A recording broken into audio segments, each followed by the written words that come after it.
बहुत बहुत धन्यवाद पृथ्वीराज जी,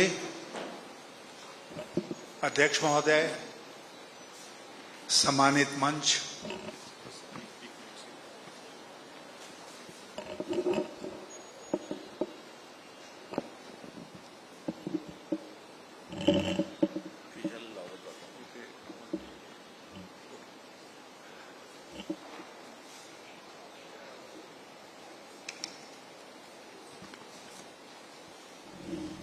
मुझे नहीं पता था यहाँ आने के पहले कि कांग्रेस पार्टी में ऊपर पहुंचने के लिए माउंट एवरेस्ट पर चढ़ना पड़ता है।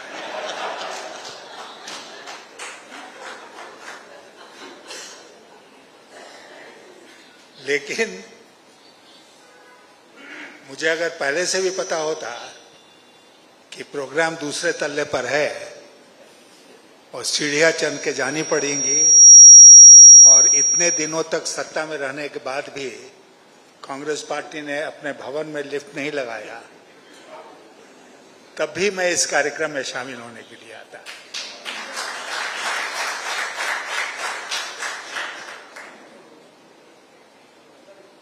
मैं आभारी हूं सचमुच में आप लोगों का कि आपने इस कार्यक्रम के बारे में सोचा और मुझे आमंत्रित किया कि मैं आज यहाँ पर उपस्थित हूँ और आपके साथ कुछ विचार साझा करूं। अभी हाल में, और हमने प्रोफेसर अरुण कुमार जी को सुना, मैं जानता हूं कि बहुत दिनों से वो इस बात को हर मंच पे कह रहे हैं कि भारत सरकार के आंकड़े सही नहीं हैं और खास करके विकास के जो आंकड़े हैं वो बढ़ा चढ़ाकर पेश किए जाते हैं। लेकिन इस बात की जितनी सुनवाई होनी चाहिए, इस बात को जितना महत्व मिलना चाहिए, वो दुर्भाग्य से नहीं मिल रहा है। और इसलिए नहीं मिल रहा है क्योंकि दूसरी तरफ से जो प्रचार की आंधी आ रही है उसमें सच्चाई कहां गुम हो गई ये पता नहीं चलता है। आप में से कई लोगों ने सुना होगा, देखा होगा कि अभी हाल में पिछले वित्तीय वर्ष के विकास दर के आंकड़े आए और प्रधानमंत्री जी ने स्वयं ये तय किया कि वो उसका क्रेडिट लेंगे और देशवासियों को इसके लिए बधाई देंगे कि पिछले वित्तीय वर्ष में जो भारत का विकास दर था वो 7.7% था।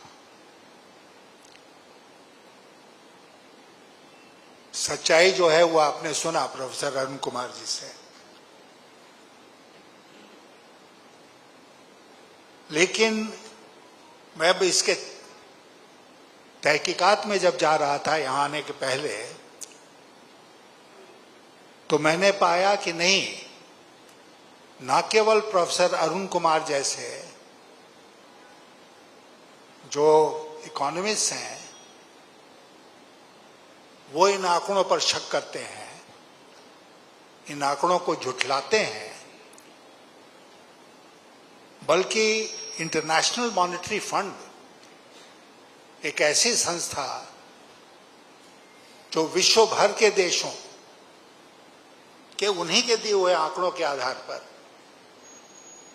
आकलन करती है कि किसका क्या ग्रोथ रेट रहा, उसने पिछले साल नवंबर में इंडिया का जो नेशनल अकाउंट जिसको कहते हैं, राष्ट्रीय आय और व्यय, वो जो नेशनल अकाउंट है उसके ऊपर शक करते हुए उसको सी ग्रेड में डाल दिया। क्यों professor Arun Kumar? C grade में डाल दिया। इससे लोएस्ट केवल डी ग्रेड है। और उन्होंने साफ शब्दों में कहा कि अब आपके आंकड़े भरोसे के योग्य नहीं रहे। अब हमारे यहाँ जो आजकल नई परंपरा चल चुकी है, उसमें ये आपके हमारे ध्यान में लाने का काम उन लोगों ने नहीं किया जिन लोगों की ये जिम्मेदारी है कि वो सच्चाई हम तक पहुंचाएं। और आईएमएफ ने कहा कि persistent methodological shortcomings हमारे देश के आंकड़े में है और इसलिए उसके ऊपर भरोसा नहीं किया जा सकता है। ब्राजील और साउथ अफ्रीका जो ब्रिक्स में हमारे समकक्ष देश हैं, उनका भी आंकड़ा जैसे विकसित जो देश हैं यूएसए और यूके जिनका ए ग्रेड है, उसमें ब्राजील और साउथ अफ्रीका भी ए ग्रेड में रखे जाते हैं।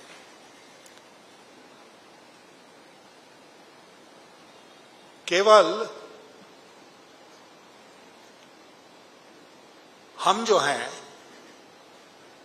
वो सी ग्रेड में हैं और हमें इस बात पर कतई संतोष नहीं करना चाहिए कि चाइना भी सी ग्रेड में है। हम सब जानते हैं कि चाइना का सिस्टम कैसे काम करता है, तो इसलिए चाइना से तुलना करके हम संतोष नहीं पा सकते हैं इस मामले में। तो अभी जैसा आपको प्रोफेसर अरुण कुमार जी और अनेक इकोनॉमिस्ट हमारे यहाँ हैं जो कहते हैं कि ये सरकार सरासर झूठ बोल रही है और आर्थिक आंकड़ों को गलत ढंग से पेश कर रही है। मुझे याद पड़ता है कि जब मैं वित्त मंत्रालय में था तो जो व्यवस्था है हमारे देश में, उसके अनुसार जो ये सब सांख्यिकी के आंकड़े आते हैं ना, वो 2 दिन पहले आ जाते थे वित्त मंत्रालय में। और वित्त मंत्री के हैसियत से मैं उन आंकड़ों को देखा करता था। कभी कभी बहुत निराशा होती थी। मैं जानता था पृथ्वीराज जी पार्लियामेंट में हैं और ये छोड़ेंगे नहीं हम लोगों को, लेकिन मैंने कभी दिमाग में मेरी ये बात ही नहीं आई कि इन आंकड़ों के साथ छेड़छाड़ करो, इनको ड्रेसअप करो और ड्रेसअप करके आंकड़े जो हैं वो जनता के सामने पेश करो। ठीक है, अब आंकड़े हमारे अनुरूप नहीं है तो नहीं है, बल्कि आंकड़ों के पूरे कलेक्शन, कोलेशन, डिसेमिनेशन, इनको और सही करने के लिए और सरकार से उसको और दूर करने के लिए मैंने एक एक्सपर्ट कमेटी बनाई। रंगराजन साहब उस समय डिप्टी गवर्नर थे रिजर्व बैंक ऑफ इंडिया, उनके नेतृत्व में वो कमेटी बनी और हमने कहा कि ये पूरा आंकड़ा जो है इसको हम और कैसे सटीक कर सकते हैं, इसके बारे में आप लोग अध्ययन करके रिपोर्ट पेश करो। और उन्होंने अध्ययन करके रिपोर्ट पेश किया और उस रिपोर्ट के आधार पर फिर हम लोगों ने एक नेशनल स्टैटिस्टिकल कमीशन का निर्माण किया जो सरकार से दूर, सरकार के प्रभाव से दूर, इंडिपेंडेंट रूप से अपना काम कर सके। मुझे याद पड़ा अपने वो आईएएस के दिन, आंकड़े कहां से आते हैं? आंकड़े जिले में जो लोग होते हैं पोस्टेड पदाधिकारी, वो वहां से आंकड़े भेजते हैं। तो मैं देखा करता था जब मैं सब डिविजनल मजिस्ट्रेट था कि धान की फसल कैसी हुई, कौन बताएगा? उस हलके का जो कर्मचारी है वो बताएगा। किस आधार पर बताएगा? आई एस्टिमेशन। वो गांव में घूमेगा, देखेगा खेत में फसल कैसी है और उसके आधार पर कहेगा अच्छी है, बुरी है, 80% होगा, 90% होगा, 40% होगा। तो उस समय से मैं अवगत था कि आंकड़ों को जो जिस तरह हम उनका संग्रहण करते हैं वो बिल्कुल सही नहीं है और उसमें सुधार करने की जरूरत है।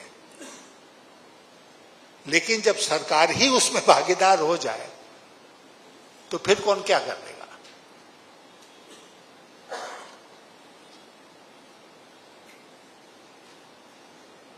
मैं एक बात आप लोगों के सामने रखना चाहता हूं। मैं आने के पहले उन आंकड़ों को देख रहा था कि विकास कैसे होगा। विकास होगा जब पूंजी निवेश होगा।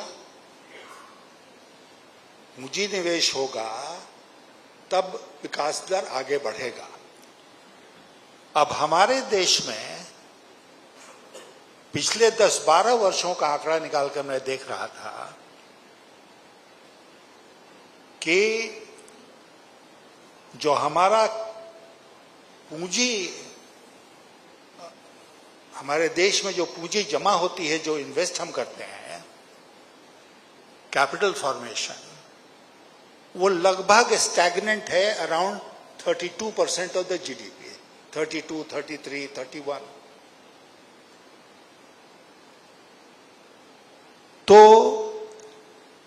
कोई भी व्यक्ति जो इसके बारे में थोड़ी भी जानकारी रखता है वो आपको बताएगा कि अगर हमारा ग्रोस कैपिटल फॉर्मेशन जिसको कहते हैं वही 32-33% है जीडीपी का, तो इसके आधार पर हमारा ग्रोथ रेट कितना होगा?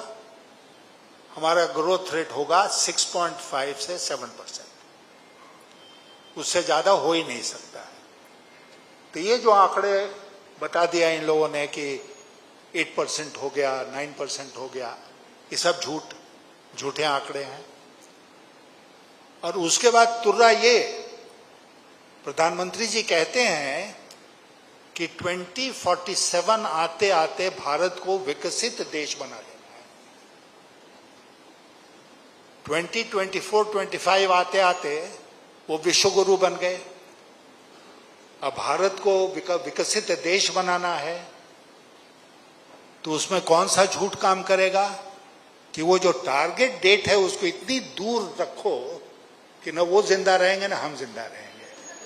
कोई ना पूछने वाला ही नहीं होगा कि भाई आपने ऐसा बोला था, बताइए क्या हुआ। तो विकसित देश बन जाएंगे। अब सारे अर्थशास्त्री ये कहते हैं कि अगर हमको सचमुच में विकसित देश बनना है 2047 तक, तो हर साल हमारा विकास का दर 8% प्लस होना चाहिए।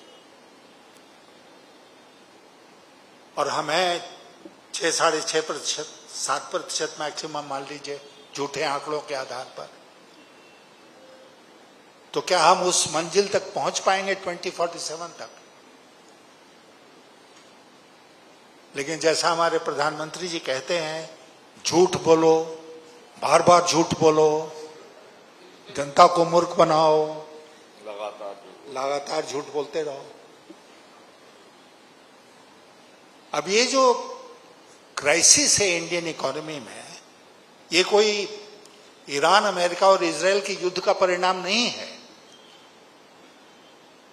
ये जो क्राइसिस है वो पिछले 10-12 वर्षों की है और बिल्ट इन क्राइसिस है।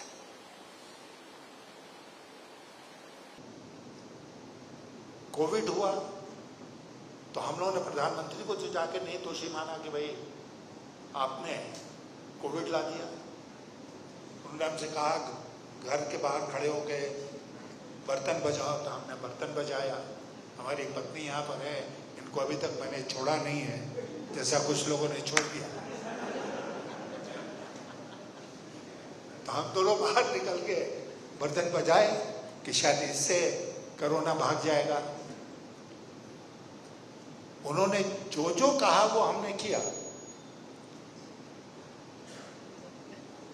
उन्होंने 2016 में डिमोनेटाइजेशन ले आए वो, और डिमोनेटाइजेशन का जितना उन्होंने उद्देश्य सामने रखा देश के, उसमें से एक उद्देश्य भी हम हासिल नहीं कर पाए, एक भी। प्रधानमंत्री जी ने कहा था ना कि 30 दिन का समय दो, 30 दिन का, उसके बाद जिस चौक चौराहे पर कहोगे मैं उपस्थित हो जाऊंगा, जो सजा दोगे मैं भुगत दूंगा। वो वादा वो भी भूल गए, देश भी भूल गए। अब कोई बीजेपी वाला भी डिमोनेटाइजेशन की दूर दूर तक बात नहीं करता है, क्योंकि उसने समझ लिया कि कुछ हासिल नहीं हुआ। लेकिन एक चीज हुई, अब ये था कि उसके बाद हमारा विकास दर जो है वो शार्पली नीचे गिरा। 8% उसके पहले था, गिरकर वो उसके आधा 4% हो गया।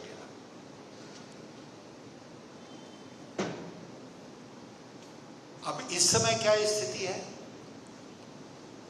आपको अरुण कुमार जी ने बताया। लेकिन ये जो क्राइसिस है ईरान युद्ध की, ये तो 28 फरवरी को शुरू हुआ। मार्च, अप्रैल, मई, 3 महीने बीते हैं, अभी जून का महीना है।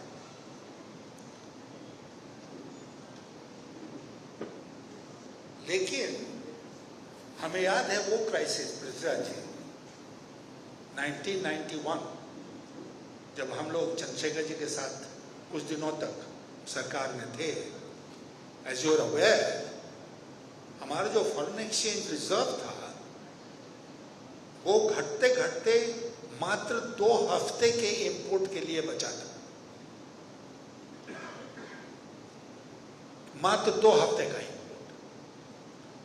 अभी तो हम कितने पर हैं, वो लगता है कि 680 बिलियन डॉलर के आसपास होगा। हाँ, तो नीचे आया है, लेकिन इतना बुरा नहीं है।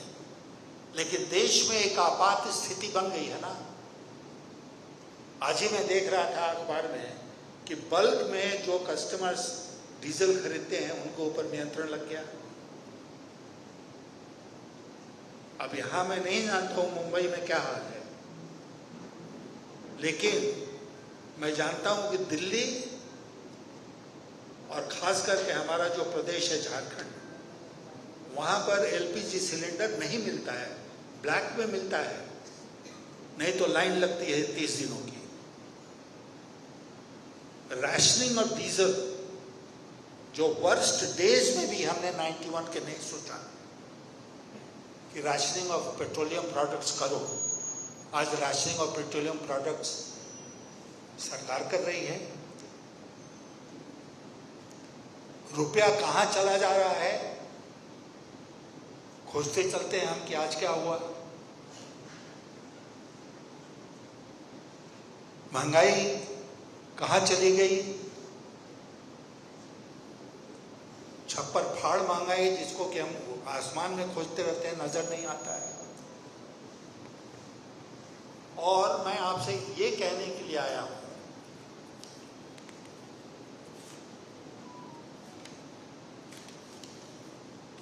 कि ये सारा मामला जो है, मुंबई में बैठे हैं, स्टॉक मार्केट का क्या हाल है।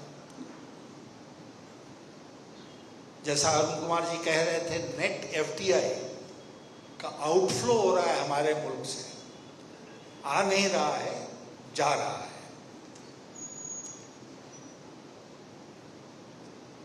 मैं आंकड़े देख रहा था कि पिछले 2 साल में रुपए के टर्म्स में 3.25 लाख करोड़ रुपया देश के बाहर गया।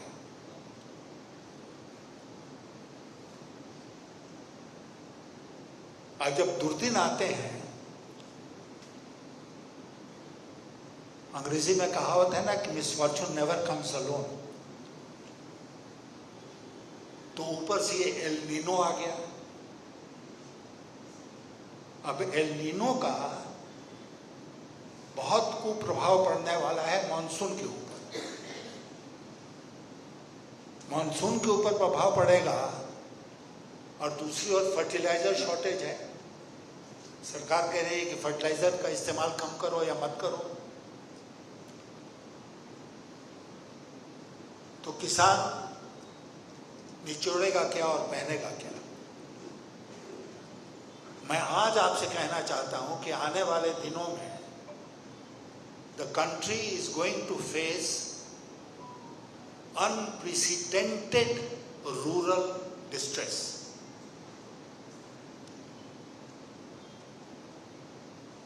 और किसान किस तरह हमारे अर्थव्यवस्था को संभाल कर रखता है, खास करके जो ग्रामीण अर्थव्यवस्था है, आप हम जानते हैं।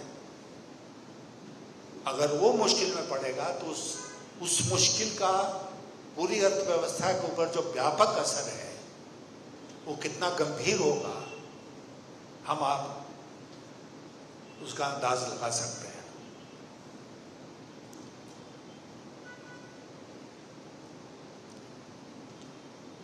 अब ये देश के लिए ट्राइंग टाइम्स हैं। एक अंग्रेजी में कहावत है ना, when the going is tough, the tough get going। हमारे यहाँ क्या हो रहा है, when the going is getting tough, the cowards are running away।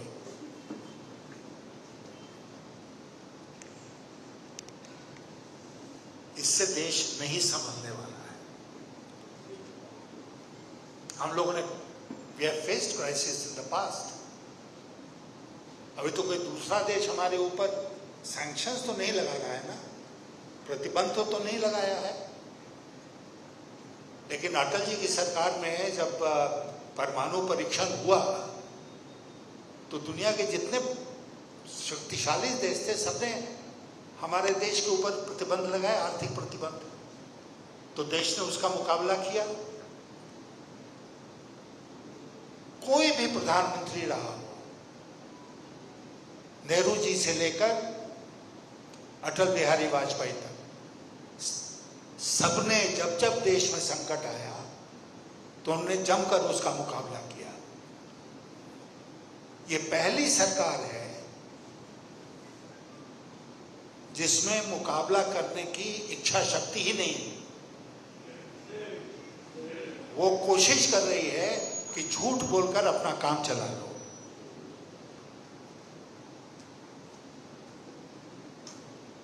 अब आप जानते हैं कि जो हमारी अर्थनीति है उसका कहीं न कहीं काफी नजदीकी संबंध हमारी विदेश नीति से भी है। उससे हम अलग करके उसको नहीं देख सकते हैं। लेकिन आज क्या हो रहा है, आज हम अमेरिका के सामने इतने झुक गए हैं, इतने मातहत हो गए हैं कि जो आदेश आता है उसका हम पालन करते हैं सर नीचा करके। ये भारत जैसे महान देश को कतई शोभा नहीं देती है। ये हमारे लिए सचमुच बहुत ही लज्जा का प्रश्न है कि हमारे प्रधानमंत्री जी इस तरह नतमस्तक हैं अमेरिका के सामने, और उसका असर अर्थव्यवस्था के ऊपर। ट्रम्प टैरिफ्स रेज किए जा रहे हैं जो मर्जी में आता है। अगर वहां के कोर्ट्स नहीं होते तो पता नहीं कितनी मात्रा में उन्होंने टैरिफ लगा दिया होता हमारे देश के ऊपर। लेकिन वहां पर थोड़ी बहुत रोक लगी है, फिर भी उससे नुकसान तो हमारे ट्रेड का हो रहा है। तो हम क्यों नहीं खड़े हो सकते हैं जब उन्होंने बेड़िया लगाकर हमारे लोगों को वापस भेजा अपने हवाई जहाज में। कोलंबिया जैसा देश लैटिन अमेरिका का खड़ा हो गया, उसने कहा कि नहीं, हम अपना प्लेन भेजेंगे, हमारा प्लेन तुम जिन लोगों को निकालना चाहते हो उन लोगों को लेकर आएगा। हमारे देश में तो इस तरह का कोई प्रस्ताव नहीं आया सामने। बेड़िया जकड़ जकड़ कर उसने हमारे लोगों को भेजा, और हमारे विदेश मंत्री ने क्या कहा, ये उनका तरीका है।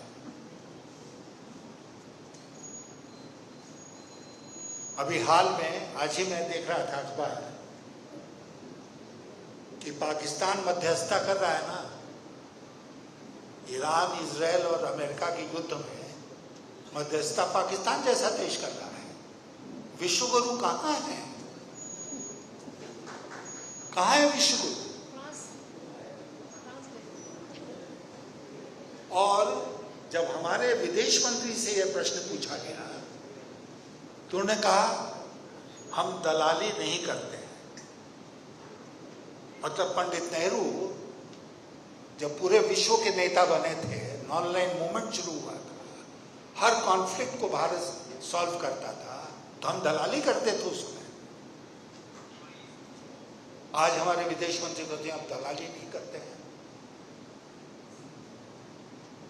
कहां से कहां देश जा रहा है पता नहीं। अब आपने सुना होगा कि आजकल समय है आर्टिफिशियल इंटेलिजेंस का। मैंने अपना जो भाषण तैयार किया था तो उसमें आर्टिफिशियल इंटेलिजेंस की मदद नहीं ली थी।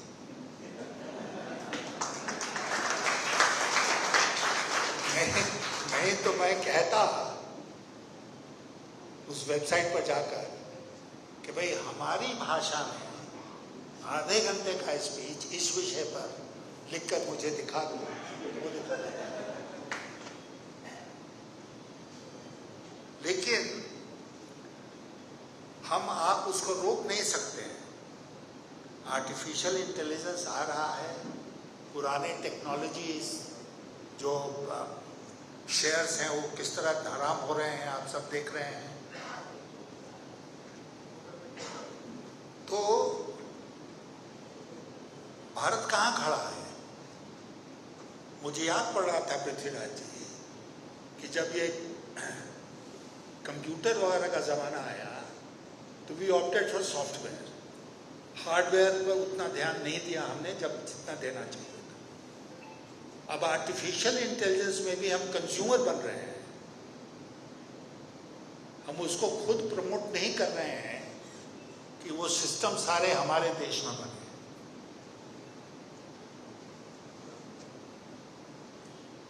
तो चैलेंजेस जो हैं वो बराबर आती रहेंगी। चैलेंजेस के ऊपर हमारा कोई कंट्रोल नहीं है। टेक्नोलॉजी का विकास होता रहेगा, उसके डील करने के लिए हमको तैयार रहना पड़ेगा। लेकिन फिर बात आती है, पढ़े लिखे लोग हैं क्या? हमारी सरकार में कितने पढ़े लिखे लोग हैं? मुझे याद है जब पृथ्वीराज जी थे पार्लियामेंट में, मैं था, ऑपोजिट साइड्स में थे, लेकिन एक दूसरे की बहुत इज्जत थी। मैं इनके जो अचीवमेंट्स है उनका सम्मान करता था। ये अनावश्यक रूप से मेरे ऊपर आक्रमण नहीं करते थे। कुमार केतकर जी आप भी रहे हैं पार्लियामेंट में, कभी इस तरह की बात नजर नहीं आई कि जो ऑपोजिशन में है वो हमारा दुश्मन है। उसको हम बराबर जब तक समाप्त नहीं कर देंगे, जड़ से समाप्त नहीं कर देंगे, तब तक हमको संतोष नहीं होगा। मैं आप सब लोगों से ये कह के जाना चाहता हूं इस पवित्र तिलक भवन में कि जो दिशा हमारी न केवल अर्थव्यवस्था बल्कि हमारी राजनीति ने ले लिया है, प्रतिशोध की भावना से हमारे देश में जो राजनीति हो रही है, वो अगर इसी तरह हमने चलने दिया तो फिर इस देश को भयंकर बर्बादी से कोई रोक नहीं पाएगा। इसलिए मुझे बहुत प्रसन्नता हुई जब मैंने पढ़ा अखबारों में कि कांग्रेस पार्टी ने यह तय किया है कि अब वो जमीन पर उतरेंगे।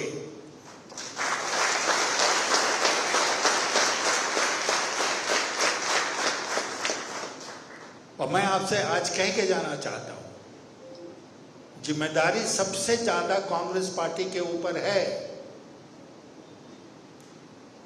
अगर कांग्रेस पार्टी ने इस कथनी को करनी में नहीं बदला, आने वाले दिनों में, जो कि देश के लिए बहुत मुश्किल के दिन होने वाले हैं, अगर आप लोग जमीन पर नहीं उतरे, खेत खलिहान में नहीं गए, लोगों के साथ संवाद स्थापित नहीं किया, तो इस देश का भविष्य खतरे में है। उसको बचाने की जिम्मेदारी,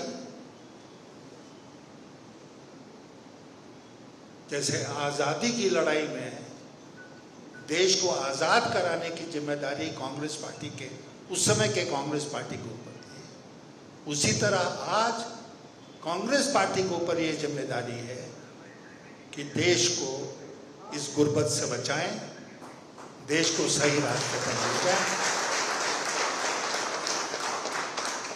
और मैं मानता हूं कि इसका एक ही तरीका है, वो है सड़क पर उतरो। क्योंकि अब ऑफिसेज में बैठकर आंदोलन नहीं होगा, ट्विटर पर आंदोलन नहीं होगा, फेसबुक पर आंदोलन नहीं होगा। आंदोलन होगा धरातल पर, आंदोलन होगा सड़कों पर। लाठी खाने के लिए आपको तैयार रहना पड़ेगा, जेल जाने के लिए आपको तैयार रहना पड़ेगा, गोली चले तो उसकी परवाह नहीं करना है।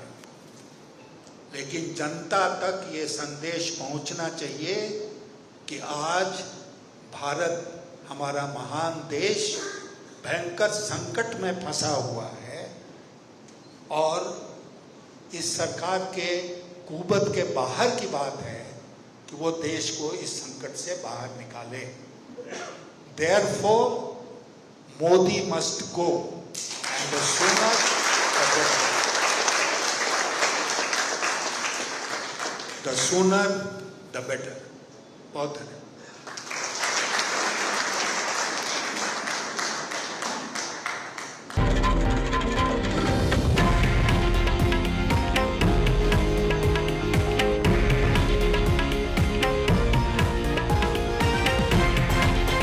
हे आहे देशातील नंबर 1 न्यूज नेटवर्क आणि आपण पाहत आहात TV9 मराठी, एकमेव।